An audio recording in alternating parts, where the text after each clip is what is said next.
d'interdiction. Donc nous allons voir dans un premier temps ce que dit le code de la route, donc traiter la définition de ces panneaux-là, ainsi que leur implantation. Alors, en ce qui concerne la signalisation d'interdiction, ce qu'il faut savoir, c'est que la signalisation routière d'interdiction désigne l'ensemble des équipements de signalisation, donc les panneaux et les balises. Dans notre cas, nous allons traiter dans un premier temps les panneaux, et puis ensuite une vidéo sera tournée concernant les balises, qui ont pour objet de notifier aux usagers de la route les interdictions spéciales prescrites par la réglementation locale.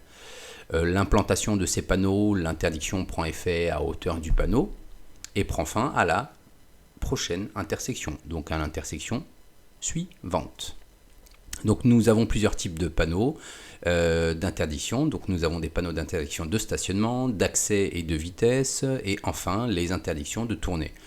Donc nous allons traiter ensemble le stationnement interdit, l'arrêt et le stationnement interdit, le stationnement payant, le stationnement à durée limitée, le stationnement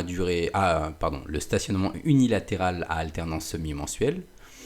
En ce qui concerne les panneaux d'accès et des vitesses, nous allons voir le panneau d'interdiction d'accès aux piétons, d'interdiction d'accès aux cyclos, d'accès interdit aux caravanes, d'accès interdit aux véhicules motorisés. Concernant la vitesse, nous allons voir les zones 30, les rues limitées, les vitesses minimales, et puis bien entendu les sens interdits pour les accès, bien sûr. Et concernant les panneaux d'interdiction de tournée, on va voir les trois panneaux d'interdiction principaux: interdiction de tourner à droite, interdiction de tourner à gauche et interdiction de faire demi-tour.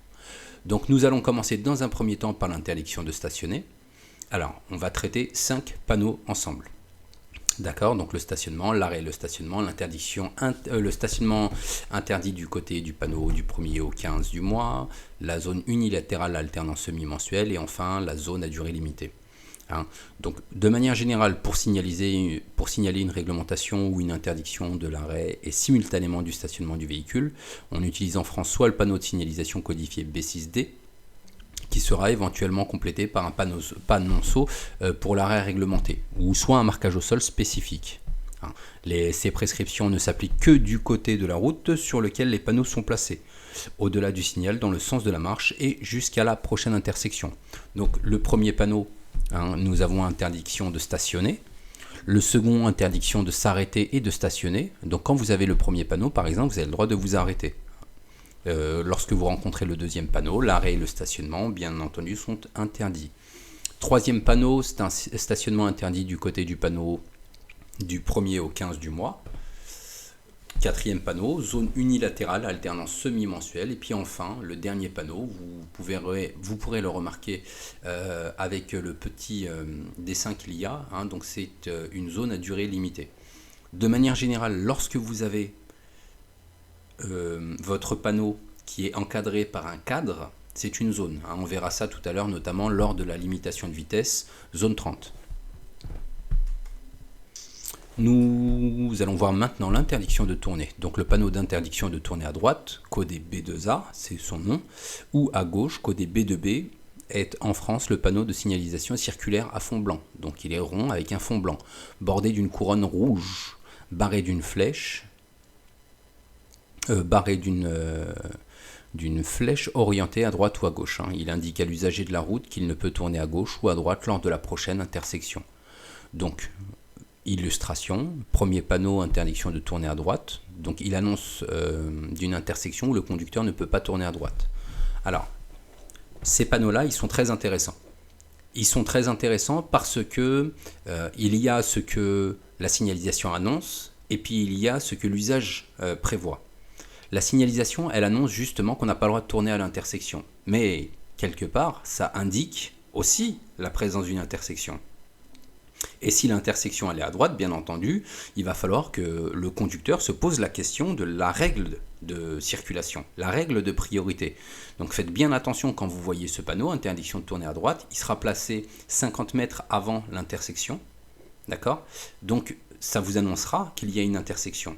Donc contrôlez bien autour de vous et puis prévoyez un éventuel arrêt pour laisser passer le véhicule qui viendrait de droite, dans la mesure où il n'y aurait pas de signalisation. Bien entendu, si vous avez un feu tricolore, votre feu est vert, donc vous pourrez circuler. Si votre feu est rouge, à ce moment-là, on s'arrêtera, mais la question ne se pose pas. Si vous voyez une ligne au sol, c'est qu'a priori, il y a ou un stop, dans le cas où la ligne serait pleine et qu'elle prenne l'intégralité de la voie, ou un céder le passage, et à ce moment-là ce serait des pointillés. Et puis c'est exactement la même chose pour tourner à gauche.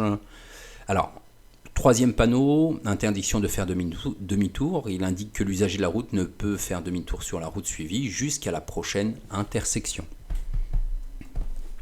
On va voir maintenant les interdictions d'accès. Donc les panneaux de signalisation routière circulaires à fond blanc, bordés d'une couronne rouge et portant en leur centre un pictogramme noir, signalent à l'usager de la route une interdiction d'accès. Donc le pictogramme correspondra à la catégorie, s'il s'agit d'un cyclomoteur, d'une motocyclette. Donc cyclomoteur, pour que ce soit clair, pour qu'on soit clair dans les termes, le cyclomoteur c'est un cyclo, un cycle c'est un cycliste. Essayez de faire ce raccourci-là. Donc ce sera pour le vélo. La motocyclette, ce sera une moto. Donc faites vraiment la différence entre le scooter, la mobilette, qui est un cycle, et la motocyclette, qui est une moto de catégorie supérieure à 125 cm3. Alors, on va avoir 5 panneaux. Le premier panneau, c'est un accès interdit à tous les véhicules. Vous voyez ce panneau-là, ne vous posez même pas la question.